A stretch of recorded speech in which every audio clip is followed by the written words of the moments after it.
В то время, пока школьники отдыхают на каникулах, их места за партами занимают педагоги. В школе номер 1 проходит городское методическое объединение учителей. Такие встречи дают педагогам хорошую возможность обсудить интересующие их вопросы, подвести итоги за полугодие, отметить положительные стороны в работе, а также обозначить ряд проблем и пути их решения. Ежегодно во время зимних каникул у нас учителя собираются на заседании городских методобъединений.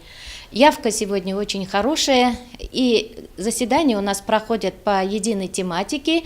На этот раз у нас тематика «Система оценивания качества знаний учащихся – важнейший элемент образовательного процесса». На этих заседаниях учителя у нас подведут итоги муниципального этапа Олимпиады школьников. И, конечно же, будут сегодня обсуждены вопросы о подготовке к итоговой аттестации выпускников.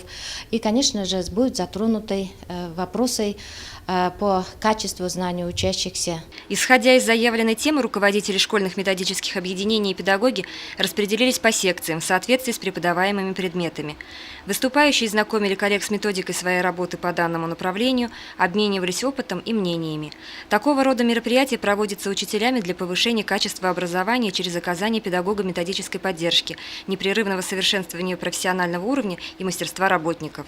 Ирина Оренбургина, Алик Кадыров, Любовь Карпова, телекомпания СТВ.